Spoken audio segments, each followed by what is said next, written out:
여러분 안녕하세요, 김원입니다. 지금 아마 썸네일 보고 누구야? 뭐야? 라고 생각하시는 분들도 많이 계실 것 같아요. 제 방송을 오래 보신 분이면 한 번쯤은 무조건 보셨을 분입니다. 안 본 게 말이 안 되죠. 무조건 보셨을 바로 남원호 변호사님이 지금 저희 스튜디오에 방문을 해주셨습니다. 남원호 변호사님하고 오늘 좀 여러 가지 이야기들을 좀 해보고요. 그리고 저와 남원호 변호사님이 함께 그 공적 제재라는 새로운 컨텐츠를 시작을 해요. 그래서 제가 원래 좀 일단 제 컨텐츠에 나오면 형량이 셌죠, 대부분 다. 근데 그 영역을 이제 공적 제재라는 파트로 변호사님의 도움을 받아서 해서 우리가 생활형 범죄라고 해요. 뭐 예를 들면 막 자기가 가게를 운영하는데 와가지고 막 물건 집어던지고 막 부셔버리고 막 이런 애들도 있고 교통사고들도 있을 거고 여러 가지 그런 자료들이 있는 부분에 대해서 무료로 변론을 다 해주시고 그거에 대한 해결까지 다 끝내놓고 그 다음에 저희는 변호사님과 함께 그 공적 제재 컨텐츠를 찍을 거고 그리고 그렇게 끝내는 게 아니라 결과가 어떻게 나왔는지도 보여드리고 이제 변호사 없이 개인이 어떤 식으로 할 수 있는지 그 방식까지도 안내해 드리려고 하는 일종의 생활범죄 법률 사전이죠. 법률 컨텐츠 영상 사전 그렇게 지금 제작을 해보려고 이번에 들어오게 됐고요. 사적 제재라는 게 정말 나쁘다는 거 저도 알고 있고 많은 분들도 알고 계실 거예요. 그래서 우리가 그래도 어쨌든 법치국가에 살고 있으니까 법을 통해서라도 어떻게 해결할 수 있는지 뭐 그런 부분을 함께 하고자 이렇게 좀 모셨습니다. 자, 그러면 오늘 저희 방송에 진짜 오랜만에 게스트분이 오시는 것 같아요. 한번 모셔보도록 하겠습니다. 뭐 많이 당연히 기억을 하실 것 같은데 저희가 남원호 변호사님하고 함께 오늘 이런저런 이야기들 그리고 오늘 주제에 대한 이야기 그 부분들까지 함께 한번 이야기를 한번 나눠볼 생각입니다. 뭐 같이 있었던 사건 저희가 함께 했던 사건이 이것도 몇 년 됐어요. 뭐 그쵸. 많은 분들이 기억을 하실 텐데 이때 처음 이제 저희가 같이 하고 제가 이제 부탁을 드렸던 기억하실 겁니다, 여러분도. 그 부산 서면 돌려차기 사건이었죠. 이거는 이 사건을 계기로 해서 김원님을 알게 됐고 사건 관련해서 소통할 일이 그때부터 많아졌고. 그쵸. 그때 당시에 이제 저도 어쨌든 그 사건에 대해서 좀 이제 제보자님, 이제 피해자님하고도 연락이 됐던 상태에서 이걸 어떻게 할 수 있을까를 고민하다가 이제 부탁을 드렸고 흔쾌히 함께 해주셔서 그때 저희가 같이 모여가지고 밤에도 모이고 밤에 늦은 시간에 전화도 진짜 오래 했거든요. 그래서 굉장히 사실 기억에 많이 남는 사건이기도 해요. 이게 여러분이 알고 계신 거랑은 약간 다를 수도 있는데 사실 이 사건이 좀 많이 알려졌던 첫 번째 이유가 그때 당시에 이제 사적 제재였죠. 그렇죠. 신상이 갑자기 공개가 돼 버리는 바람에 사적 제재를 할 수밖에 없었던 상황이 생겨버렸죠. 공적으로 제재를 해줬어야 되는 사건인데 국가가 그 역할을 잘 못함으로써 굉장히 오히려 민간 영역에서 그 역할을 톡톡히 해줬던 사건이었죠. 네, 그래서 그때 당시에 난리였는데 이게 사실 여러분들이 모르시는 비하인드 스토리가 하나 있긴 있었어요. 저희가 그때 이제 그 사건을 진행을 할 때 함께 이제 하면서 저희가 뭐 제보자도 찾고 목격자도 찾고 그리고 그걸 맡아주시면서 계속해서 푸시하고 이게 항소심 이제 결심이었죠. 네. 선고 직전. 그러니까 항소심이 거의 다 끝났죠. 끝났는데 그때 받아내셨잖아요. 그 공소장 변경을. 맞습니다. 그러니까 이게 여러분이 보실 때는 어떤 일일지 모르겠는데 그게 그 법조계에서 바라보시는 분들한테는 어떤 정도의 느낌이에요? 공소장이 항소심 때 그래서 끝나기 직전에 바뀌었다라고 하는 건? 저는 사실 항소심 때 공소장이 변경되는 것은 교과서에서밖에는 보지 못했어요. 공부하실 때 책에서만? 네, 로스쿨 때 형사소송법 교과서에서 굉장히 특이한 사례로 항소심에서 공소장 변경이 된 사례를 본 적이 있었는데 실제 저희가 변호사 생활을 하면서 또는 주변에 많은 동료들이 이제 이 사건 사고를 하는 걸 보면서 항소심에서 공소장 변경된 거는 저는 보지는 못했어요. 그럼 이게 어떻게 보면 최초일 수도 있는 거네요. 뭐 물론 특이한 사건, 이제 전례가 있는 사건들은 있지만은 그만큼 흔하지 않다. 흔하지 않은. 굉장히 이례적인 법원의 허가다. 이렇게 볼 수 있을 것 같아요. 그 뒤에도 되게 많은 사건들이 있었어요. 뭐 기억하시는 분들도 계시겠지만 동해 부사관 사건이었죠. 네. 동해부사관 사건은 아시겠지만은 뭐 뉴스에도 몇 번 나온 사건이긴 한데 그 강원도 동해에서 이제 육군 부사관이 아내를 이제 교통사고로 위장시켜서 사망 사고를 이제 낸 사건이죠. 이거 기억 안 나시는 분들은 그 영상이 기억나실 거예요. 그 차가 이게 SUV 차량이 잘 가다가 갑자기 그냥 뭐 브레이크도 안 밟고 쭉 가가지고 어떤 벽 같은데 그냥 꽝 하고 박았던 그 영상 아마 기억하시는 분 있을 거예요. 그 사건을 맡으셨었어요. 네. 그 사건은 사실 이제 굉장히 소위 이제 밀실 살인 사건이라고 하죠. 그쵸. 아파트 안에서 일단 그 남편이 아내를 이제 목 조르고 이제 살해를 해놓고 자살로 위장한 사건이에요. 그래 놓고 마치 자기가 아내가 이제 자살한 장면을 최초로 발견한 사람인 척 하면서 그 아내를 이제 너무 사랑하는 마음에 시신을 이렇게 놔두면 아이들이 볼 수 있으니 충격을 받을 수 있다. 그래서 이 시신을 이제 어딘가로 옮겨야겠다는 일념 하에 자동차에 이렇게 싣고 가던 와중에 너무 졸음이 와서 옹벽에다 들이받아서 사고가 이렇게 나버렸다. 라고 이제 변명을 했던 사건인데 알고 보니까 CCTV가 있었고 그 아파트 CCTV를 비추는 CCTV를 이제 분석을 해보니까 이미 사망한 상태 그리고 아내를 이제 자살한 아내를 이제 조심히 이렇게 모시는 장면이 아니라 거의 뭐 짐짝처럼 유기하려는 목적이 너무나 드러났던 CCTV가 뒤늦게 발견이 된 거죠. 사실 그 사건 저도 기억이 나요. 저희도 방송을 했었고 그게 그것이 알고 싶다에서도 했었죠. 맞습니다. 그게 그쪽 상대 측 변호사가 엄청 자신만만했어요. 이거 무죄다. 말도 안 된다.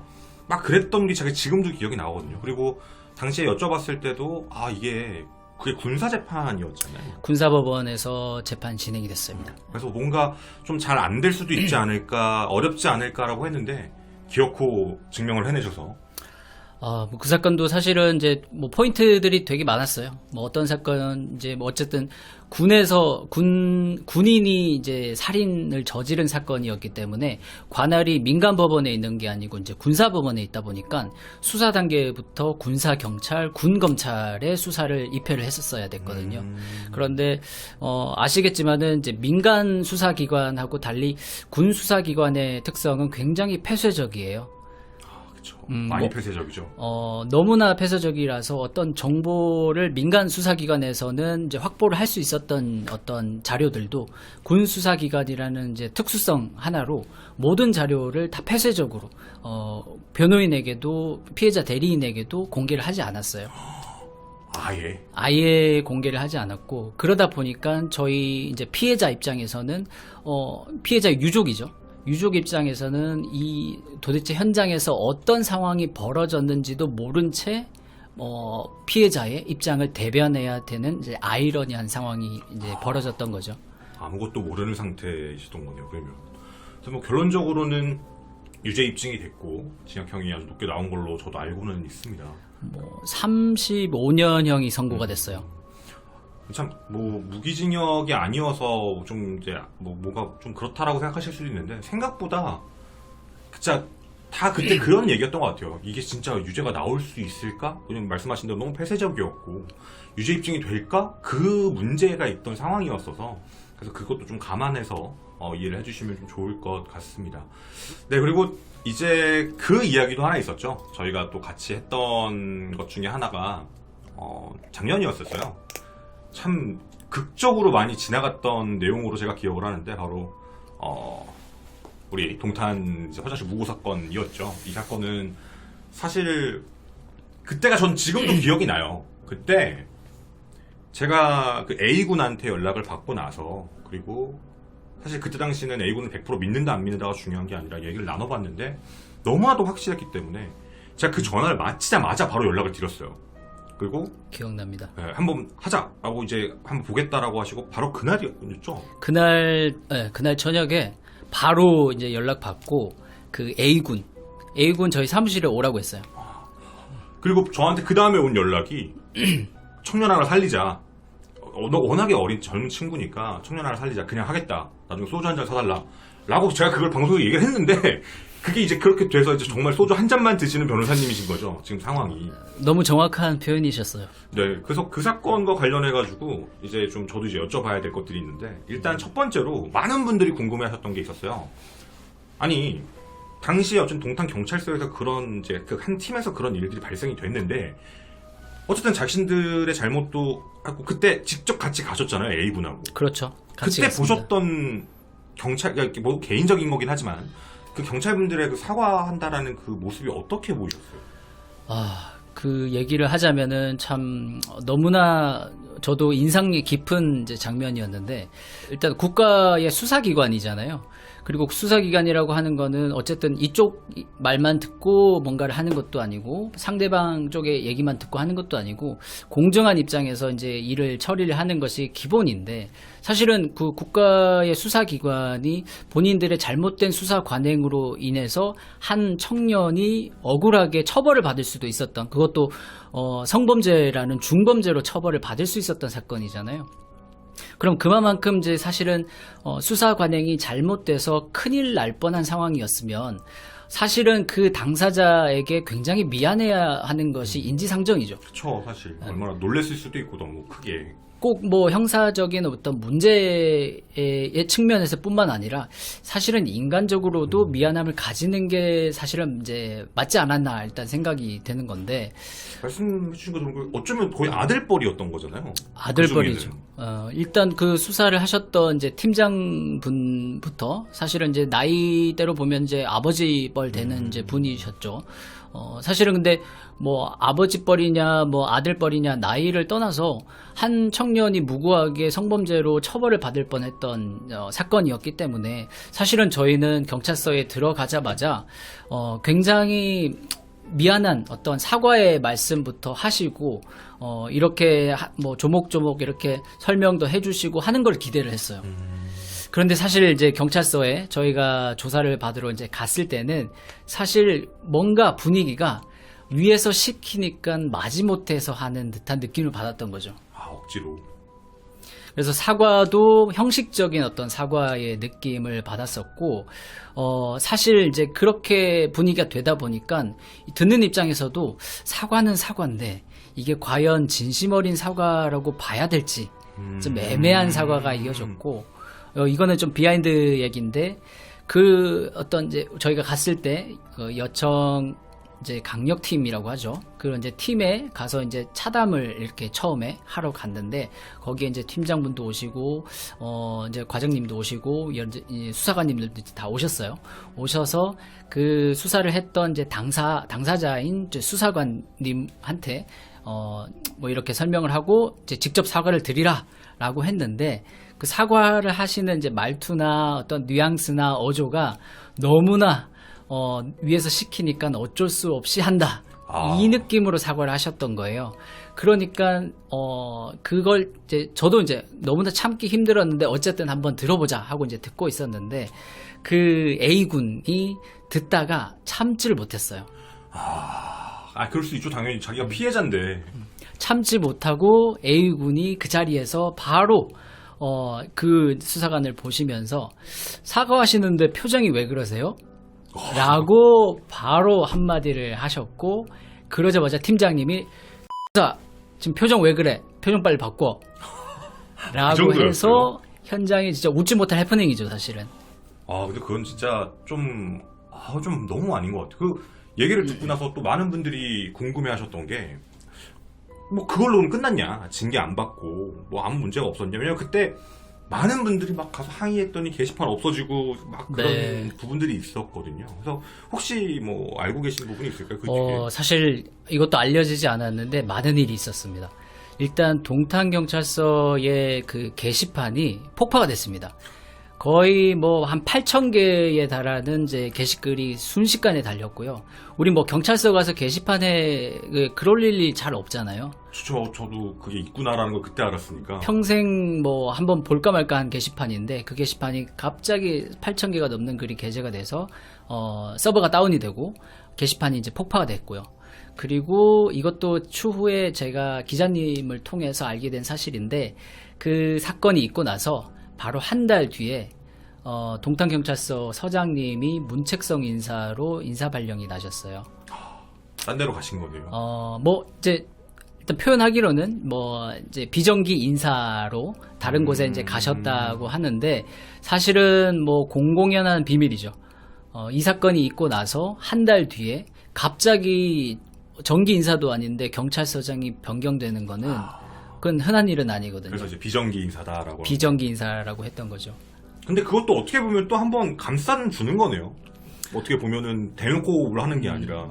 그렇죠. 이게 사실은 인사로 만약에 그 경찰청에서 경기 남부청에서 어떤 인사로서 본인들의 어떤 잘못이나 이런 것들을 조금 시인하고 하는 이제 모습을 보여주려고 했다고 하면 사실은 비정기 인사라고 이제 그렇게 한마디 말만 명분만 그렇게 걸어놓고 할 것이 아니라 사실 이 사건을 좀 거론을 하고 그에 대해서 적절치 못한 수사 관행, 수사적 대응에 대해서 진심으로 사과드립니다. 그리고 앞으로 그런 일이 발생하지 않도록 이런 점은 개선을 하겠습니다. 라고 하고 인사를 발령을 했다고 하면 사실 그거는 어차피 인사 발령이 될 거라면 그렇게 해서라도 국민들한테 그동안 좀 잘못됐던 수사 관행도 개선을 시켜주고 또 당사자한테도 사과를 해주고 하는 이제 그런 모습으로 물러났다고 하면 이게 조금 더 아름답게 좀 마무리가 됐지 않을까 하는 아쉬움이 좀 있는 거죠. 여기서 여러분 더 놀랄만한 일은요. 지금 그 사건이 이제 많은 분들도 그걸 궁금해하셨을 거예요. 무고죄로 동탄경찰서 자체적으로 전환을 시켜버렸잖아요. 맞습니다. 그래서 이제 그걸 처리를 하고 이제 검찰로 넘긴 걸로 알고 있는데 사건의 결과가 혹시 지금 나왔을까요? 그 사건 이후로 이제 당연히 그 무고를 하셨던 그 분 이제는 가해자가 됐죠. 그 가해자는 수사를 받았고요. 혐의가 있는 것으로 확인이 돼서 이제 수원지검에 송치가 되셨습니다. 송치가 됐고 지금 이제 오늘 제가 또 확인을 해보니까 담당 검사실에서 기소를 준비하고 있는 것으로 확인을 했습니다. 그럼 이제 수사가 끝났고 거의 한 6달 정도 걸렸네요. 거의 시간은 좀 많이 걸렸습니다. 많이 걸렸고 6달 좀 넘은 것 같긴 한데 그럼 이제 어쨌든 검찰에서도 이건 죄가 있는 거다라고 판단을 해서 이제 그걸 진행하는. 그래서 아직은 결과가 나온 건 아니고요, 여러분. 시간적으로 봤을 때는 이제 그 사건에 작년에 그 일이 있었고 이제 검찰에서는 조사를 끝냈고 이제는 기소를 하겠다. 이제 그게 재판이 진짜 들어가든 아니면 기소 중에 약식 기소 이런 것도 있죠. 약식 기소라고 하는 건 이제 벌금형을 이제 기소를 할 때는 이제 약식 기소를 하게 되는데요. 무고라는 이제 사건은 사실은 약식 기소를 할 수 있는 성격의 사건은 아니에요. 왜냐하면 한 사람을 억울하게 옥살이를 시킬 수도 있는 이제 무고를 한 거거든요. 그래서 우리가 이제 형사법적으로 봤을 때도 무고 행위는 경범죄가 아니라 사실은 중범죄에 속하는 범죄 행위로 보기 때문에 무고죄가 인정이 된다고 하면은 약식 기소가 아니라 정식 기소가 될 것으로 보입니다. 제가 알기로도 지금도 질문이 하나 올라왔는데 그럼 서장은 그렇고 형사들은 어떻게 됐냐라는 얘기인데 이건 얘기를 들어보긴 했어요. 이게 맞는지 모르겠는데 그 팀 해체가 되고 따로 발령을 받았다라고 저는 들었거든요. 따로 다 찢어져서. 그래서 이게 어떻게 된 건지 혹시 들으신 건 따로 있으실까요? 제가 알기로도 사실 그 문제가 됐던 그 여청계 안에 팀, 강력팀이라고 하는데 그 팀이 해체가 됐습니다. 그거 맞는 얘기군요. 네, 해체된 게. 해체가 됐고 그리고 사실은 그 안에서도 내분이 일어났어요. 왜냐면 이제 소속으로 보면은 직제로 보면은 이제 어떤 이제 여청계라는 큰 조직이 있고 그 안에 이제 팀이 있었던 거예요. 여청계라는 거 안에 각 세부 팀들. 네, 세부적인 팀이 있었는데 사실은 사고를 친 거는 그 여청계 안에 특정 팀이 사고를 친 거죠. 그런데 동탄경찰서 이제 게시판에는 사람들은 그 팀을 이제 내부적인 팀까지도 모르다 보니까 그쵸. 여청계의 과장님을 상대로 한 이제 거의 테러 수준의 글들이 막 올라왔던 거죠. 그래서 아마 기억하실지 모르겠는데 그때 참다 못한 그 여청계 이제 과장님이 우리 팀이 그런 거 아니다. 맞아요. 그거 한 번 있었어요. 네. 우리 팀 아니다. 이제 나눠서 설명해 주신 정확히 어떤 팀이다라고 아예 말씀해 주셨던 것도 기억이 나요. 맞습니다. 자기 팀이 이제 억울하게 이제 모함을 받다 보니까 도저히 참지 못하시고 사실은 우리 팀이 아니라 다른 팀이 그랬습니다. 라는 것을 일단은 기자회견 아닌 이제 기자회견처럼 이렇게 발표를 하셨는데 사실은 그것도 조금 일반 국민의 입장에서 볼 때는 좀 웃기죠. 그쵸. 사실 뭐 그런 상황은. 본인들끼리 팀 나눠놓고 그럼 뭐 일반 국민에서 봤을 때는 사실 이 팀이 수사를 하나 저 팀이 수사를 하나 대한민국 경찰이 수사를 하는 것은 같은 이치거든요. 그러면 같은 기준을 적용하는 게 맞고 같은 이제 가이드라인을 가지고 수사를 하는 것이 맞지 팀이 달라졌다고 해서 가이드라인이 달라졌다. 이거는 사실 좀 쉽게 납득하기는 힘든 설명이었죠. 안 그래도 이 사건 이제 이렇게 진행이 되고 그 뒤에 일들도 이제 어떻게 보면 처음 들어본 것 같은데 말씀해 주신 걸 들어보니까 제가 사실 그때 이후에는 동탄 쪽을 안 갔어요. 그래서 저에 대한 악감정이 너무 심하실 것 같아가지고 저도 이렇게 몇몇 기자분들을 통해서 이 내용을 들었는데 아 저를 되게 안 좋은 유튜버로 얘기를 하시더라고요. 굉장히 안 좋게. 그러니까 이걸 별것도 아닌 걸 엄청 키워놨다라고 이제 얘기를 하셔가지고 이것도 저도 처음 얘기하는 거예요. 그래서 그때 그런 얘기를 들었는데 저도 방송에서 그 얘기는 일부러 안 했었어요. 뭐 굳이 그런 얘기까지 할 필요는 없으니까. 근데 뭐 어찌됐든 안 갔는데 끝났다고 하니까 이젠 좀 가도 되겠네요. 좀 정리가 됐으니까. 이제는 뭐 가셔도 될 것 같아요. 네. 이제는 한 해가 지났기 때문에 저를 잊었겠죠. 네, 저를 잊으셨을 거라 믿고. 근데 뭐 서장님도 바뀌셨으니까 그래서 제가 뭐 이제 가까이 한번 가보는 걸로 동탄 쪽도 한번 생각을 해보겠습니다. 그 일이 있고 나서 이제 마지막으로 많은 분들이 궁금해하실 부분은 아마 A군일 것 같아요. 맞습니다. A군은 사실 아직까지도 저는 연락을 하고 지내요. 저도 얼마 전에 한번 연락은 했었어요. 넘치지. 그래서 뭐 미리 잠깐 얘기는 했는데 뭐 저희 음성도 그때 그대로 내보냈으니까 뭐 우리 잠깐 통화라도 한번 해볼까요? 뭐 잘 지내고 있는지. 그래도 들어보면 좋은 거니까. 네, 여보세요? 여보세요. 아, 네, 방송 보고 있었어요. 아, 보고 있었어요. 내가 여기서 이름을 얘기할 수는 없으니까 A군이라고 부를게. 아, 네네. A군 잘 지냈어? 아, 잘 지냈죠. 잘 지냈어야죠. 그렇게 도와주셨는데. 지금 이제 방송 봐서 알겠지만은 오늘 이제 김원님하고 오늘 우리 사건 뒷 얘기들도 조금 하고 있는데 김원님한테도 한번 인사를 해줄래? 아, 네. 안녕하세요. 네, 연락도 계속 주시고. 네, 한번 그때 혹시나 너무 시간이 오래 좀 지났는데 그래도 어쨌든 저도 어떤 사건을 하던 그 뒤에도 한 번씩은 일부러 연락을 좀 드리는데 그때 저한테 했던 얘기가 기억이 나요. 잘 지내고 있다. 그래서 너무 기분이 좋았던 것 같은데 제가 안 그래도 뭐 하고 계셨는지 몇 개를 좀 봤어요. 글 쓰신다고 제가 본 것 같은데. 아, 보셨나요? 네, 그 글 쓰신다고 해가지고 어떤 뭐 그 자세하게는 못 봤지만 그래서 그 되게 유명하시더라고요. 그쪽 세계에서. 아, 아니에요. 그래서 저도 진짜 이렇게 웃으시는 거 보고 너무 좋아서 저희가 처음 통화했을 때는 진짜 긴장돼 있고 좀 많이 억울해했던 그 느낌이었는데 참 그래도 이렇게 잘 극복해 주셔서 정말 감사드리고 그 A군께서 대한민국에 가이드라인을 하나 만드셨어요. 무슨 일이 생기면 녹음기를 켜라.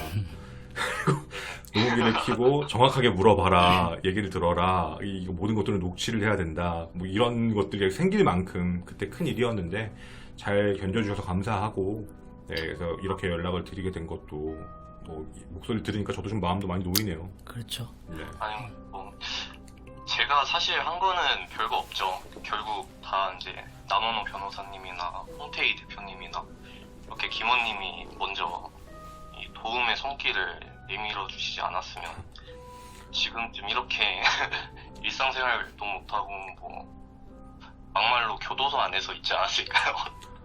이거 진짜 끔찍한 얘기네요. 진짜로 끔찍한 얘기. 이게 웃으면서 할 수 있는 얘기는 아니. 맞아요. 어떻게 보면 다 잘 지났으니까 지금 웃으면서 얘기하는데 그때 맞아요. 어떤 댓글 저희 영상 댓글 중에 그 얘기가 있었어요. 그 라인 중에 하나라도 없었으면 이게 어떻게 됐을까라는 그 얘기가 지금도 기억이 나는데 그래도 뭐 변호사님도 그렇고 홍태희 대표님도 그렇고 저도 그렇고 마음은 똑같을 것 같아요. 사실 지금 뭐 A군도 알겠지만 저는 그렇게 생각해요. A군을 구한 분은 저는 어머님이라고 생각을 해서 그거는 네. 너무 맞는 말이죠. 정말 어머님께서 아마 많은 시청자분들도 기억을 하실 거예요. 당시에 정말 분노하고 화가 나셨을 텐데도 정말 침착하게 뭐 유도신문 하신 것도 아니고 다 맞아요. 이렇게 삼자인 것처럼 말씀을 하셨던 거라서 어머님께도 제가 계속 감사드린다라고 제 말씀을 드렸던 것 같은데 그래도 잘 지내시는 것 같아서 너무 좋고 저희가 그때 약속을 제가 못 지켰었는데 진짜 조만간에 한번 꼭 뵙는 걸로 할게요. 제가 이제 동탄을 제가 갈 수 있을 것 같아서 그래서 네, 이제 사실 저도 아직 동탄 쪽은 잘 못 가요.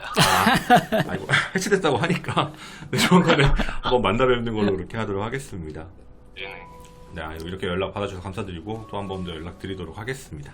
아, 네, 감사합니다. 네, 감사합니다. 네.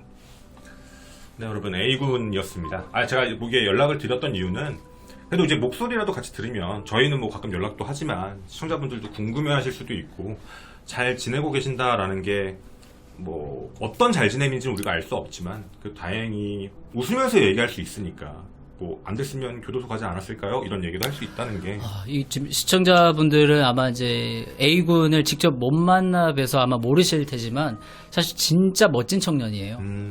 멋진 청년이고 생각도 바르고 예의도 굉장히 바르고 그리고 무엇보다 본인의 미래를 이제 갓 제대한 20대 초반의 청년이 이렇게 본인의 미래를 차곡차곡 이렇게 준비해 나가는 사람이 사실 요즘에 좀 찾기가 어려운 세상이 돼버렸는데 너무나 그런 성실한 친구여서 이 친구가 정말 뭐 하마터면은 교도소에 갈 뻔했다는 생각을 하면은 저도 너무나 좀 끔찍합니다.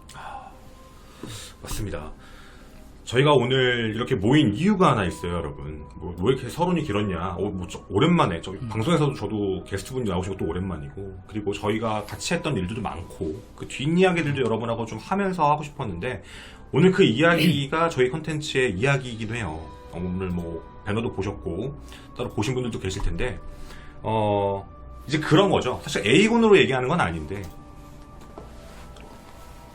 이제 뭔가 좀 잘못된 증거가 부족해서 지금 A군이 직접 자기가 얘기를 했잖아요. 자기도 그럴 뻔한 거 아니냐라고 했는데 진짜 그런 사람이 있을 수도 있다라는 생각이 저는 들거든요.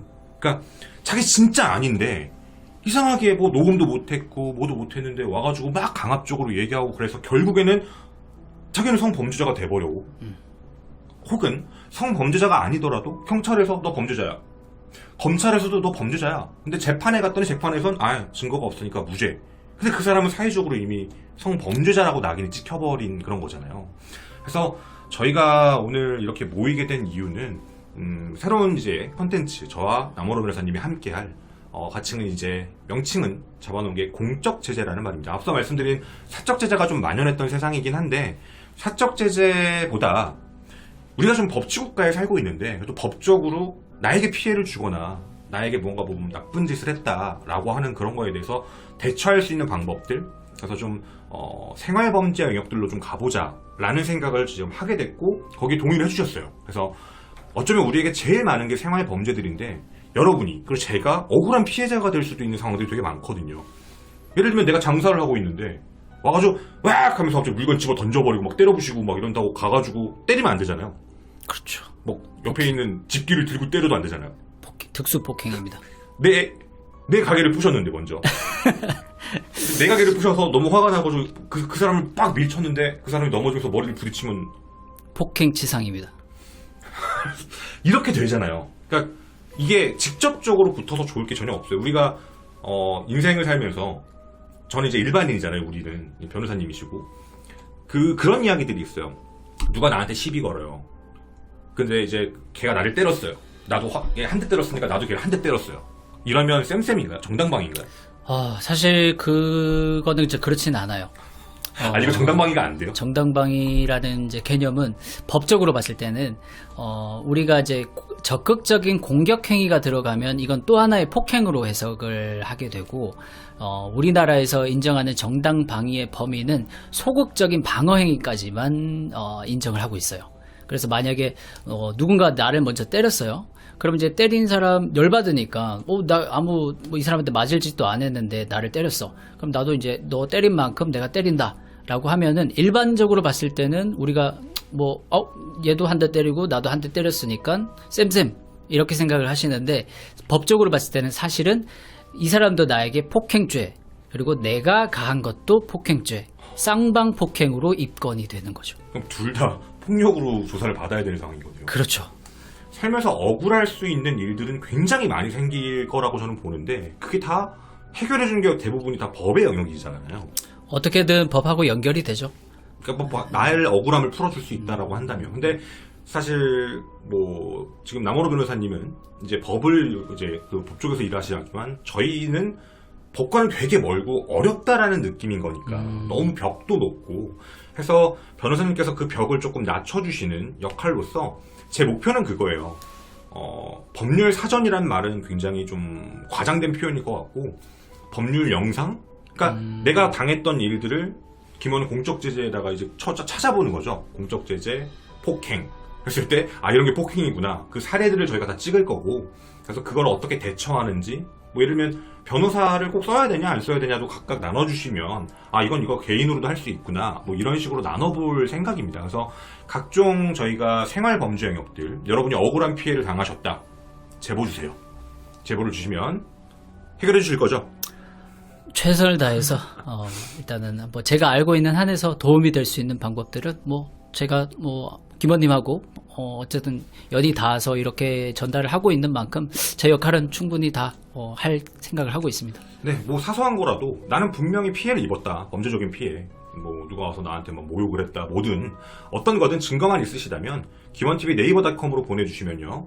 그걸 저희가 이제 다 채택을 하고 연락을 드릴 거예요. 그래서 연락이 돼서 연락이 되신 분에게는 저희가 바로 이제 그 며칠 지나지도 않아서 남원호 변호사님이 바로 선임계를 내시고 그 일 처리가 바로 진행이 될 겁니다. 그래서 그 결과까지 나오면 다시 저희가 이렇게 모여서 다시 그 얘기를 할 거예요. 이런 일이 있었는데 이런 건 이렇게 대처하면 됩니다. 라는 식으로 하나의 이런 법률 컨텐츠겠죠. 그래서 조금 좀 접근하기 쉽게 가볍게 만들고자 하는 그런 컨텐츠인 거니까 여러분들께서도 제가 너무 그동안 좀 다크하고 무거운 것만 해와서 조금 우리 생활에 있는 주변에 있는 뭐 교통사고도 마찬가지고 뭐 아니면 내 가게의 피해 아니면 나에 대한 피해 이런 부분들에 대해서 가감없이 저희에게 보내주시면 충분히 검토하고 연락드리고 남원호 변호사님과 함께 결과까지 바로 찍어내고 그 다음에 방송을 할 수 있게 한번 해보려고 합니다. 그래서 오늘은 좀 맛보기예요. 맛보기로 저희가 어떤 건지도 설명을 드렸어야 되고 이제 그 다음에 나오는 영상들에서는 이제 제대로 다 찍어서 나오겠지만 어떤 걸 하는지는 안내를 해드려야 돼서 오늘 저희가 얘기하게 될 주제는요. 이건 아주 예민한 주제입니다. 아까도 얘기를 했잖아요. 억울하게 대처를 못해서 진짜 성범죄자가 돼버릴 수도 있다. 근데 저 그런 제보를 정말 많이 받았는데요. 이게 변호사님도 그러실 수 있는데 저는 방송을 하기가 너무 애매한 거예요. 저의 고민인데. 왜냐면 증거가 많이 없어요. 근데 이 사람은 진짜 아니래요. 자기 너무 억울하대. 그래서 자기 지금 재판 받는데 이대로 가면은 이미 구형 나왔고 자기 이제 100% 이거 들어간다. 그러니까 나 이 사람하고 좋은 관계에서 한 건데 이 사람이 갑자기 나한테 그렇게 고소했고 협박했고 돈 달라고 얘기를 했는데 그것도 증거 자료가 안 되더라. 그러니까 이런 식으로 해서 막 얘기하시는데 저도 그걸 왜 방송을 못 했냐면요. 여러분들 때문이에요. 제가 방송을 할 때 항상 중요하게 생각하는 게 증거예요. 그러니까 증거가 없으면 제가 그렇게 얘기를 해도 여러분들은 똑같잖아요, 입장이. 아니 그럴 수도 있잖아.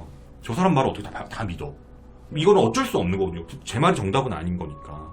그래서 그런 부분들이 끼기 때문에 굉장히 좀 무섭고 좀 어떻게 보면 두려운 부분인 것 같아요. 그래서 제가 제목을 원나잇의 쾌락이죠. 남자들 잘 들어야 돼요. 여성분들도 잘 들어주셔야 돼요. 오늘은 제가 양쪽을 다 이제 같이 함께 할 거라서 하룻밤의 쾌락. 남원호 변호사님, 뭐 변호사님으로서의 경험으로 네. 이런 걸 여쭤봐도 될지 모르겠지만 편하게 이제 평균적으로 말씀해 주셔도 될 것 같아요. 뭐 예를 들어서 20대 젊은 남자가 뭐 클럽이나 어디서 처음 본 여성과 원나잇을 했는데 상대방이 뭐 강간이나 중강간 혐의로 고소를 했어요. 네. 그럼 이제 성범죄로서 이제 그게 들어가 버린 거니까 이제 방어를 해야 되는데 대략적으로 뭐 증거가 만약에 없거나 너무 취했거나 자기도 뭐 해가지고 증거도 없을 때 이거 그냥 꼼짝없이 가게 되겠다라는 느낌이 될 때 대략적으로 합의금 정도는 평균적으로 어느 정도 되나요? 뭐 다 다르겠지만 와, 이거는 굉장히 사실 중요한 문제죠. 성범죄는 우리나라에서 사실 성범죄는 거의 용서받지 못할 중범죄가 돼버렸어요. 그리고 성범죄의 특성이라고 하면은 직접적인 증거가 많이 없어요. 그쵸, 어떻게 보면 둘 사이에만 있는 밀실에서 이루어지는 경우가 많고 둘 사이에 이제 내밀한 관계에서 이루어지는 경우들이 많다 보니까 증거들이 직접적으로 많이 없어요. 그러다 보니까 이제 방금 말씀하셨던 합의금 문제가 왜 발생을 하냐면 다른 여타의 범죄 행위보다 합의금의 어떤 논란이 가장 많은 범죄가 성범죄 같아요. 왜냐하면 합의금을 하나에 이 사람에게 어떤 이제 형량을 다운시키기 위해, 그리고 피해자 입장에서는 하나의 이 가해자를 이용할 수 있는 어떤 레버리지 같은 역할을 하다 보니까 합의금으로 오히려 이제 가해자를 압박하고 가해자를 조금 더 조금 이제 괴롭히는 수단으로 사용하기도 하고, 그러다 보니까 성범죄에 있어서는 다른 범죄하고 다르게 굉장히 이 합의금이 오히려 피해자인데 가해자를 괴롭히는 수단으로 사용되는 경우도 저는 많이 봤어요. 아, 일부러 금액을 더 이런 식으로 세게 얘기해서. 제가 뭐 변호사님도 있으시겠지만 다른 분들에게도 여쭤봤더니 평균적으로 금액이 이게 진짜 맞는지 모르겠는데 적어도 5천? 많으면 진짜 막 1억 넘는 경우들도 되게 많다고 그러더라고요. 이게 부르는 얘기가 다 있어서. 제일 정답에 가까운 답은 부르는 게 값이다. 아, 진짜 그 정도예요. 부르는 게 값이다라는 말이 제일 정답에 가까운 것 같아요. 이거 뭐 그냥 들으셨거나 보신 사례 중에 제일 컸던 합의금이 어느 정도였는지 기억하실까요? 성범죄로 한정했을 때 가장 컸던 이제 합의금으로서는 제가 봤던 거는 3억까지 에? 있었습니다. 3억이요? 3억. 쉽게 아마 이제 이해가 잘 안 가실 거예요. 그런데 이제 제가 이제 이름은 여기서 이제 말씀을 그렇죠. 드릴 수는 없는데, 유명인이셨고요. 그리고 이분의 경우에는 이제 방송이나 어떤 여타 언론에서 비춰지는 이미지가 굉장히, 이제 청렴하고, 그리고 이제 깨끗한, 그리고 준수한 이미지, 이런 이미지를 어떤 이제 자신의 직업적 과 이제 이미지와 결부돼서 하셨던 분이셨기 때문에 그 이미지가 손상을 입는 것 자체가 이 사람한테는 전 재산을 잃는 것과 같은 사실상 효과가 있었어요.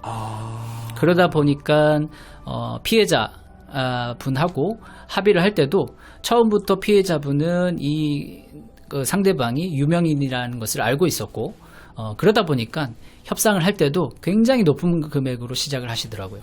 아까 그 이상인데 다운된 게 다운된 게 3억이었습니다. 여러분 이거 누군지 궁금해하지 말자고요. 저도 안 여쭤볼게요. 당연히 이거는 변호사 법 위반이잖아요. 그 얘기하는 거. 변호사는 이제 비밀 유지 의무가 있기 때문에 저희한테 말씀해 주시는 비밀들은 죄송하지만 제가 발설은 할 수는 없습니다. 당연하죠. 저도 안 여쭤볼 거예요. 어차피 그분의 사생활인데 뭐 제가 그거에도 궁금증 가져봤자 의미가 없으니까. 근데 3억은 진짜 충격적이긴 하네요, 진짜로. 이게 제가 요즘에 범죄 관련들의 제보를 받을 때 이거 한 번만 여쭤볼게요. 합의금은 세금이 없나요? 정확하게 말씀드릴게요. 합의금은 소득이 아니기 때문에 세법상 어떤 부가가치세가 붙는다든지 소득 금액으로 잡혀서 세금을 낼 일이 없습니다. 제가 이 얘기를 왜 했냐면요, 여러분. 제보를 엄청 받았는데 강남에서 많은 클럽에서 이제 저는 이제 그냥 꽃뱀이라고 할게요. 여성이 다 꽃뱀 아니잖아요, 여러분. 꽃뱀을 하는 조직적인 사람들이 있는데 일부러 그 남자가 자기한테 말 걸게끔 헌팅하는 거예요. 왜냐면 그 사람이 평상시에 했던 일도 어떻게 보면 비슷한 일들, 매매 이런 쪽이었기 때문에 그걸 어떻게 판단하냐면 그냥 분기별로 한 번만 하면 된다. 그러니까 여러 번 할 필요가 없으니까 매일같이 출근해서 할 필요가 없이 분기마다 한 번만 걸리면 한 놈만 걸려들면 되는 거잖아요. 그러면은 저도 제보했을 때 그게 세금이 없대요. 저도 놀랬거든요. 그래서 진짜 여쭤본 거예요. 그러면 합의금은 고스란히 소득인 거니까 아까 말씀하신 사실 3억을 벌려면 원래 곱하기 이 정도는 해야 되잖아요. 그렇죠. 뭐 개인 사업자라고 한다고 하면 뭐 적어도 35%, 38% 이제 세율이 이제 적용이 되잖아요. 근데 합의금이라고 하는 거는 말 그대로 이거는 이제 불법 행위에 대한 어떤 배상으로서 받는 것이기 때문에 우리가 일반적으로 영업적 이익을 받는 것과 법적으로 성격이 달라요. 그래서 그런 금전에 대해서는 국가에서 세금을 매기지 않는 거죠. 제가 그래서 그 들은 제보에서는 최소 5천, 평균 8천이라고 저는 들었어요. 그래서 한 번만 하면 된대요. 분기별로. 그러니까 1년에 4번만 일하는 거야. 그러니까 만약에 받았다는 가정이면 최고 84, 32, 3억 2천. 5천으로 기준도 2억이거든요. 근데 이게 세금이 없는 거예요. 그러니까 어쨌든 그 사람들이 원래 했던 일도 세금이 없는 일이지만 한 명한테 그냥 뜯어내고 한 명한테 뜯어내고 한 명한테 뜯어내는 이렇게 조직적으로 움직이는 일들이 너무 많아서 그러니까 이게 좀 예민한 질문일 수도 있는데 뭐 변호사님이 아니라 대체적으로 그냥 평균 뭐 다 다를 것 같아 지역들마다. 근데 계신 강남에서 성범죄로서 경찰 조사를 받게 되어 변호사를 수임한다라고 쳤을 때 뭐 여러 변호사분들이 계시겠지만 평균적으로는 그 금액이 어느 정도까지 가는지 혹시 알 수 있을까요? 만약 뭐 이거는 이제 사실 이것도 뭐 법적으로 상한이나 하한이 있는 것은 아니지만 강남을 기준으로 경험적으로 봤을 때는 일단 못해도 가해자로 만약에 지목이 돼서 수사를 받으신다라고 하면은 최소 1,000만 원 이상은 일단 생각은 하셔야 되고요. 경우에 따라서는 그렇죠. 이게 강제추행의 경우에는 1,000에서 뭐 3,000 정도까지는 이것도 제가 과하게 잡은 금액 뭐일 수도 있겠습니다만은 저는 이제 3,000만 원짜리 강제추행 사건도 사실은 강남에서 많이 봤어요. 그렇고 만약에 이제 강간 사건의 가해자로 몰리고 있다. 그러면은 사실 그 3,000이 아니라 3,000보다 더 사실은 올라가게 되죠. 그러면 저희가 지금 이런 얘기를 해보면 근질근질하신 분이 계실 거예요. 왜 남자 쪽만 남자 뭐 한 것만 얘기하냐? 왜 꽃뱀 여자 꽃뱀 얘기하냐? 남자 꽃뱀이라고도 하죠. 남자들이 그런 고의적으로 무언가 일을 치는 혹시 그런 사례 같은 거 혹시 보신 적이 있으실까요? 있습니다. 남자 꽃뱀도 있어요. 있어요. 그래서 제가 얘기할게요. 잠깐만 먼저 말씀드리면 저는 이런 범죄자들 때문에 그러니까 법이 있는데 이런 범죄자들이 이걸 자꾸 악용하니까 남자 꽃뱀, 여자 꽃뱀이 악용하니까 지금 우리 같은 선량한 사람들이 피해를 보고 있는 거예요. 그러니까 우리가 욕을 할 때 남자 여자를 가르지 말자고요. 얘네들이 문제예요. 얘네들이. 그러니까 우리가 싸우면 답이 없어요. 그러니까 이거 꼭 좀 기억해 주셨으면 좋겠어요. 누구 편에게 중요한 게 아니라 우리 일반인이잖아요. 일반적인 사람들은 그런 생각을 갖고 살지 않아요. 이거 자꾸 악용하는 애들 때문에 문제가 생기는 거니까. 혹시 방울뱀이요? 네. 맞죠. 이거 라이브 중에 어떤 분이 채팅으로 어떤 분이냐면 그 하얀 마음 흑구님이라고 되게... 마음은 하얗신데 되게 네, 남자 참신하신 분이네. 네. 네, 방울뱀 얘기를 좀 해보도록 하겠습니다. 네, 혹시 어떤 사례가 있었죠? 방울뱀 사례가 있어요. 어떤 사례가 있냐면 강남에는 사실 여러 부류의 사람들이 살고 있잖아요. 네. 그리고 사실 이제 뭐 전문직이나 뭐 소위 이제 유명인이나 또 이제 사회적으로 이제 성공하신 분들도 이제 많이 살고 그러다 보면 와이프분들이 전업주부를 하시는 분들 직업이 없이 일단은 전업주부를 이제 하시면서 이제 계시는 분들이 많아요.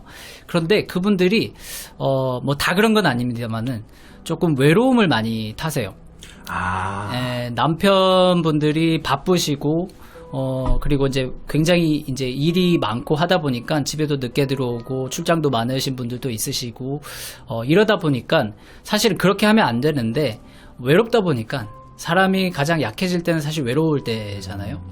그러면 본인도 모르게 조금 일탈을 하고 싶은 이제 생각도 좀 들고 뭐 일탈이라고 해서 뭐 어떤 바람을 핀다거나 처음부터 그렇게 생각하는 건 아니에요. 근데 이제 너무나 외롭고 뭐 비교적 이제 어린 나이에 시집을 와서 본인은 한창 아직까지는 뭐 소위 내가 아직 결혼하기 전이었으면은 인기도 많았을 텐데 뭐 이런 이제 과거 얘기를 하시는 분들도 많았고 그러다 보니까 조금 외로움에 취약해져 있다 보니 호기심에 우리 이제 호스트바라고 하죠. 사실 강남에는 많아요. 호빠요? 네네. 호빠라고 이제 속칭하는 이제 그 유흥업소죠. 그 유흥업소에 이제 재미로 친구들하고 재미로 간 거예요. 재미로 갔었고 거기에서 그냥 말 그대로 연락만 할 목적으로 처음에 그분의 이제 표현에 따르면 이제 연락만 할 목적으로 처음에는 그냥 문자만 주고받고 뭐 가끔 너무나 뭐 외로울 때 뭐 이야기를 이제 친구들한테 할 수 없는 또 이야기들도 있으니까 그런 것들을 주고받을 목적으로 이제 연락만 이제 받아서 연락을 하다가 가까워진 거예요. 가까워지게 됐고 어떻게 하다 보니까 잠자리도 가지게 됐고 이제 근데 문제는 그때부터 시작이 되는 거죠. 갑자기 이 남자분이 이제 호스트 바에 소위 이제 선수들이라고 하는 이제 그분들이 이제 그 여자분에 대해서 다 파악이 됐을 거잖아요. 그쵸. 이 여성분의 남편은 뭘 하고 있고 재산의 정도는 얼마 정도이고 이런 것들이 이미 쭉 다 파악이 된 거예요. 그러면 이제 여자 입장에서는 남편 몰래 온 거잖아요. 그쵸. 이거 연락을 하고 있는 것 자체가 본인한테는 굉장히 크리티컬한 문제예요. 근데 그럼에도 그에 더불어서 또 그 남자하고 그러면 안 됐는데 잠자리까지 가지게 됐으니까 사실은 그 호스트바 선수한테는 굉장한 무기를 가지고 있는 거죠. 그럼 호스트바가 방울뱀으로 진화한 거네요, 이제. 뭐 완전한 이제 방울뱀의 본색을 드러낸 거죠. 그러면서 이제 일상적인 어떤 대화가 아니라 당신 때문에 나도 내 동거인이 당신하고 연락하고 있는 것을 알게 돼서 내가 파탄이 났다. 그렇기 때문에 당신 뭐 집도 잘 살고 하니까 나에게 위로금 좀 줘라. 그냥 아예 대놓고 그렇게 얘기를 해요. 협박이네요, 그냥 진짜. 네, 대놓고 나 이번에 너무 정신적으로 힘들고 일도 못해서 그러니까 2천만 원만 좀 도와줘라.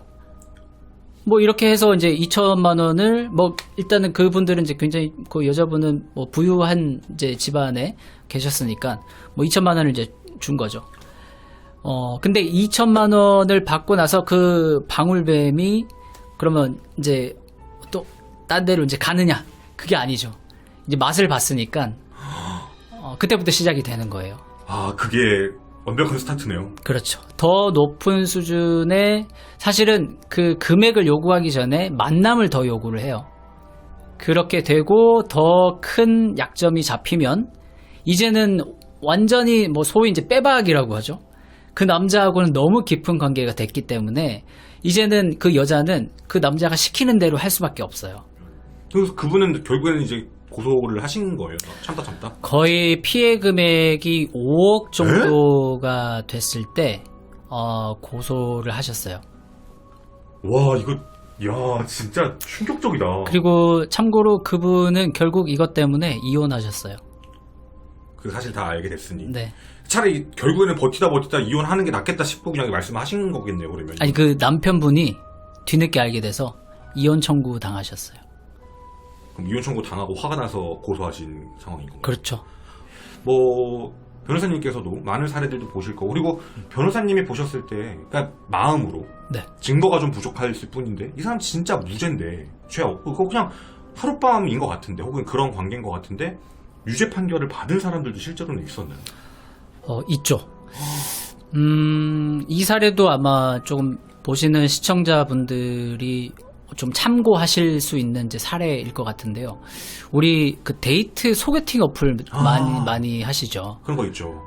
예전에는 아마 저 때만 해도 이제 소개팅 어플이나 이런 것들은 이제 굉장히 소수의 사람들만 이제 했던. 근데 제가 이제 사건 사고들을 하다 보니까 소위 이제 MZ 세대는 남녀 특히나 이제 코로나를 기점으로 해서 남녀를 만나는 소통의 창구가 어플로 만나는 게 굉장히 일상화되어 있더라고요. 맞죠. 오픈 채팅도 요즘에 되게 많더라고요. 카카오톡을 보면. 맞아요. 네. 저 깜짝 놀랐는데 오픈 채팅방으로도 상당히 많은 남녀가 만나고 있더라고요. 그렇죠. 그러다 보니까 이런 이제 어플이나 오픈 채팅에서 만나는 이제 그런 공간의 특성상 익명성이 기본적으로 깔려 있고 그리고 우리가 원래는 뭐 오프라인으로 만난다고 하면 그 사람에 대한 평판이나 그 사람에 대한 간접적으로 알 수 있는 정보들이 많이 있잖아요. 그렇죠. 그래서 이제 1차적으로 그런 검증을 통해서 소위 이제 걸르고 내가 만나고 싶은 어떤 사람의 후보를 이제 만나는 건데 사실 이제 온라인으로 그렇게 어플을 통해서 만나다 보니까 사실 불특정 다수로부터 연락을 받게 되고 그리고 그 불특정 다수가 어떤 사람인지를 전혀 모른 채 사실은 만나는 경우가 많은 거죠. 그러다 보니까 아까 이제 꽃뱀 또는 이제 방울뱀 말씀하셨는데 사실 어플에 굉장히 많습니다. 거기 많이 숨어 있는 거네요. 거기에 거의 뭐 온상이라고 보시면 돼요. 이제 관심이 생겼으니까 어플로 막 친해지니까 개인톡으로 넘어오자고 해요. 그러면은 개인 연락처를 주게 되고, 그럼 사실상 그 사람의 그 신상을 특정할 수 있는 수단을 제공해 주는 셈인 거죠. 그렇죠.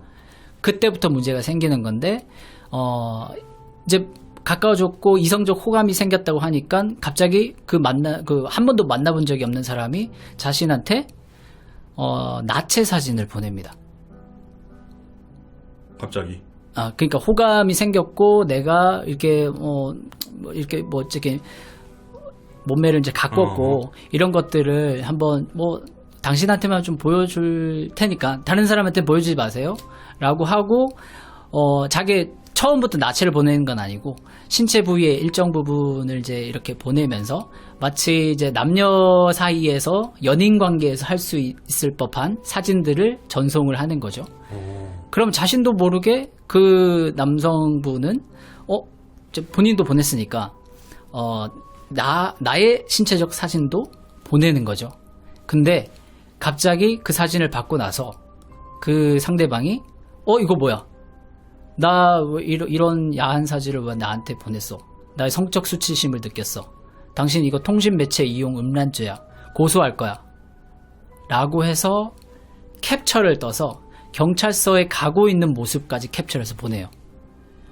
근데 그 사람이 먼저 보냈다라고 얘기하면 안 돼요? 경찰에? 그 사람이 먼저 보낸 거는 이제 맞겠지만, 근데 계속적으로 이제 남성분의 자기 허락을 받지 않고 어쨌든 보낸 측면이 있고, 또 이거를 가지고 여성분이 그 상대방이 유도를 해요.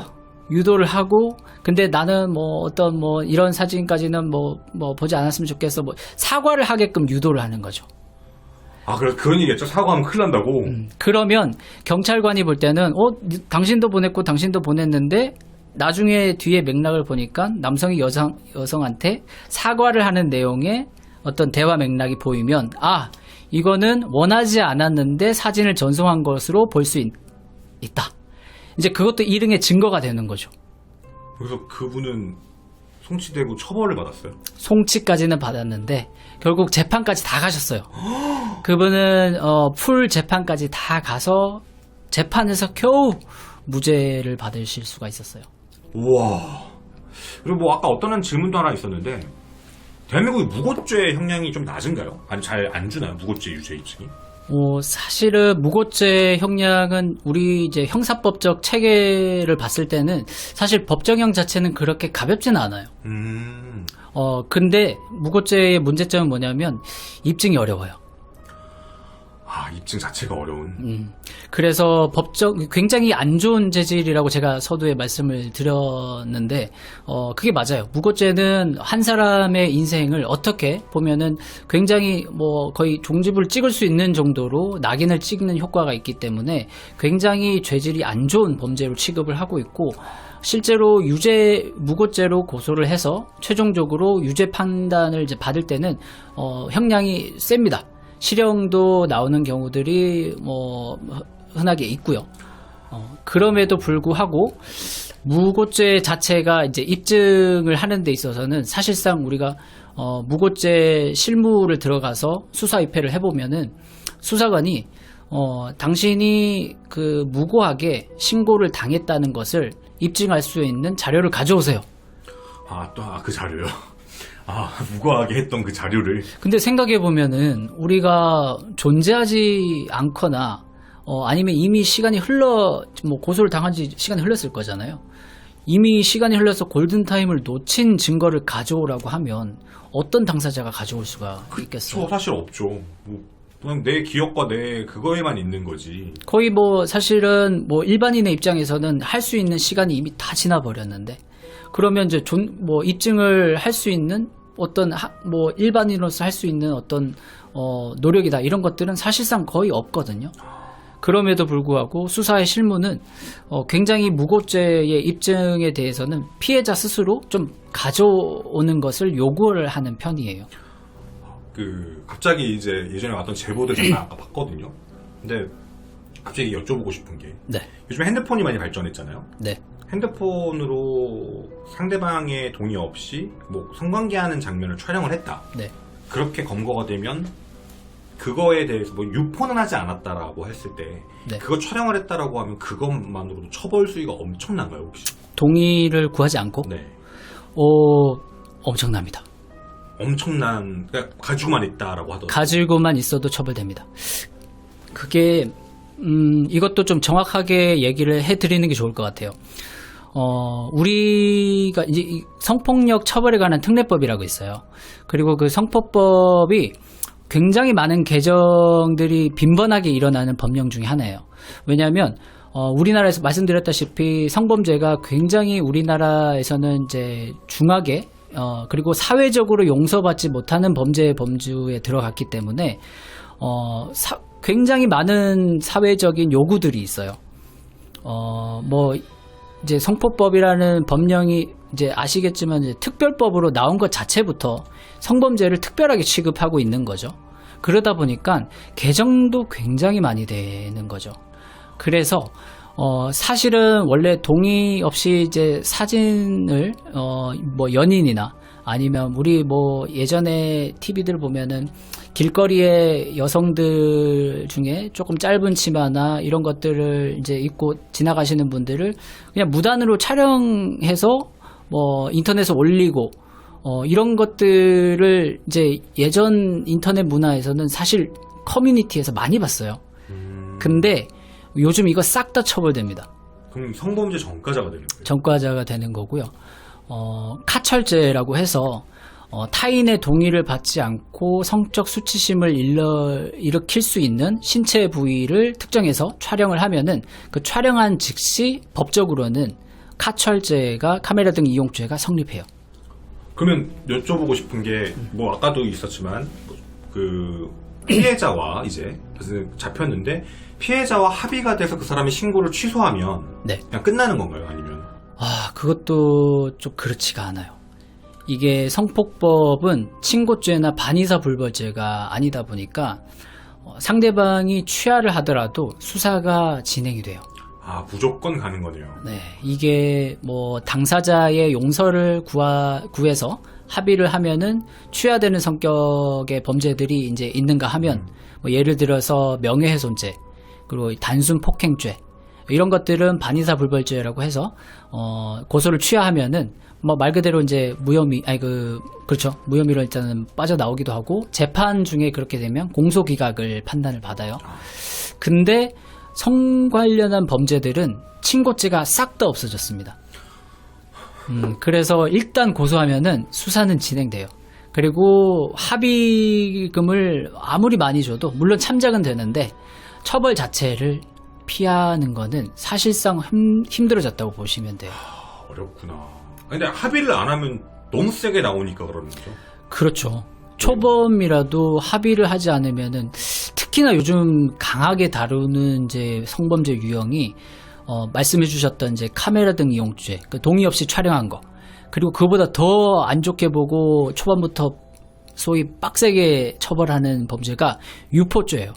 유포는 뭐. 네. 근데 그 유포가 우리가 생각하는 것처럼 뭐 어떤 수많은 불특정 다수에게 막 유포하는 행위뿐만 아니라 한 사람한테 전달을 해도 이거 유포로 해석을 하거든요. 그러니까 뭐 친구한테 보내거나 네. 아는 사람한테 보내거나만 해도 유포가 되는 거죠. 그렇게만 해도 유포가 돼요. 그리고 요즘에 좀 얘기가 많이 나오는 게 하나 있어요. 이게 저도 정확한 명칭 기억이 안 나는데 무슨 강간죄 중에 네. 시선? 뭐 비동의 시선? 비동의 간음죄. 그거 저 잘 모르거든요. 혹시 그 내용 어떤 내용인지 혹시 알고 계세요? 네. 비동의 간음죄라고 해서 사실 굉장히 논란됐던 커뮤니티에서 논란됐던 사실 분쟁 논란이에요. 뭐냐면 현행법상으로는 우리가 성관계를 하면은 사실 지금 현행법상으로 아직까지는 폭행이나 협박을 수단으로 해서 강제적으로 성관계를 해야 강간이 성립이 돼요. 네네. 현행법상으로. 근데 일각에서 이제 특히나 이제 여초 커뮤니티에서 사실은 조금 문제 제기를 한 게 아니 꼭 폭행이나 어떤 협박뿐만 아니라 그 사람이 원하지 않았는데 속 내신 분은 이제 원하지 않았는데 어떤 분위기상 어쩔 수 없이 성관계 하는 거를 어떤 이제 묵인을 했거나 그리고 상황적으로 참았거나 이런 경우에도 사실은 내가 진심으로 원하지 않은 성관계였기 때문에 간음죄가 성립한다라는 사실 우리가 몇 해 전에 발생했던 그 성인지 감수성 판례들이 나오기 시작하면서 비동의 간음죄도 도입을 해야 된다는 주장들이 여초 커뮤니티에서 많이 나왔어요. 근데 사실 이거 굉장히 격렬한 논란이 됐던 주제예요. 내가 동의를 하지 않은 성관계는 모두 간음이다라는 주장하고도 사실 조금 일맥상통하는 것 같아요. 사실 이제 이런 비동의 간음죄의 경우에는 외국의 이제 사례를 가져와서 근거로 해서 주장을 하시는 분들이 꽤 있는데 사실은 비동의 간음죄는 다른 나라에서 흔하게 보이는 경우는 아니고요.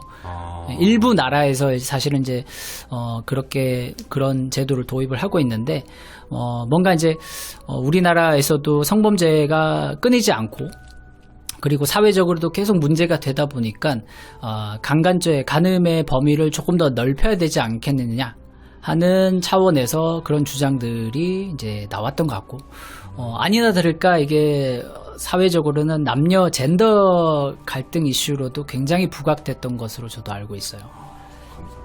성관계 할 때 촬영 말고 녹음하는 건 괜찮나요?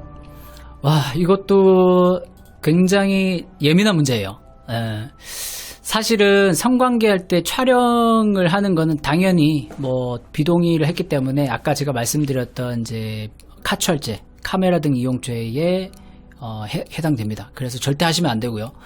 녹음의 경우에는 사실은 녹음 자체는 불법은 아니에요. 이게 무슨 말이냐면 만약에 내가 성관계한 어떤 녹음을 가지고 이걸 이용해서 다른 사람을 뭐 협박을 한다든지 아니면 유포를 해서 이 사람의 명예를 훼손한다든지 뭐 이렇게 했을 때는 문제가 되는데 당사자로서 성관계를 마치 이제 증거 혹시나 모를 것을 대비를 해서 증거를 모으는 차원에서 성관계를 하기 전의 과정부터 끝난 이후의 과정을 당사자로서 녹음하신다고 하면 사실 이거는 불법은 아닙니다. 가능은 하다. 그만은 가능하고 그리고 사실은 조금 내가 깨림칙한 어떤 관계에 들어서는 경우에는 사실은 저는 변호인으로서 좀 추천을 드리는 거는 녹음하라고 해요. 무조건 켜놓고 있어라. 차라리 그걸 가지고 다른 짓을 하시면 안 되죠. 그쵸. 그냥 절대 방어만 해야 되는 거니까. 네, 그걸 가지고 다른 뭐 어떤 행위를 하시면 안 되고 오로지 내가 혹시나 이것을 빌미로 해서 고소를 당하거나 형사적으로 문제가 됐을 때 나를 방어하는 차원의 증빙으로서 가지고 계시는 거는 그거는 형사 변호사로서 봤을 때는 사실 굉장히 중요한 증거로 쓰여질 가능성이 높습니다. 남원호 변호사님이 이제 저희 공적 제재 이제 인트로였어요. 거의 첫 번째 이제 어차피 EP 0 제로 첫 번째 방송인데 앞으로 뭘 하겠다, 어떤 식으로 갈 거고 이런 대비 방법이든 방식이든 이런 쪽에 대해서 이제 경험적으로 그래서 방어적인 것도 우리가 어떻게 조심하자. 이왕이면 안 하는 게 좋으니까 사람도 조금 더 천천히 다가가 보자. 이런 얘기들까지 다 함께 전해드리는 시간이었고 앞서 말씀드린 대로 김원TV 네이버닷컴으로 억울한 피해가 있다. 그래서 난 지금 생활범죄를 당하고 있다 라고 하시는 분들은 언제든 연락을 주시면 저희가 검토하고 변호사님과 함께 상의해서 도움을 드릴 수 있게 하도록 하겠습니다. 자, 오늘 굉장히 긴 시간 동안 유익한 이야기를 함께 전해주셨습니다. 법률사무소 빈센트의 남원호 변호사님과 함께 했는데요. 마지막으로 한번 시청자분들께 말씀 부탁드리도록 하겠습니다. 네, 오늘 여러분들 뵙게 돼서 너무나 즐거웠고요. 그리고 저도 시청자 입장으로서 늘 보던 김원TV에 나오게 돼서 너무 신기하고 영광이었습니다. 앞으로도 많은 말씀 전해드릴 수 있었으면 좋겠고요. 오늘 늦은 밤까지 시청해 주셔서 감사합니다. 네, 소주 한잔 변호사이신 남원호 변호사님과 그리고 김원이었습니다. 감사합니다. 고맙습니다.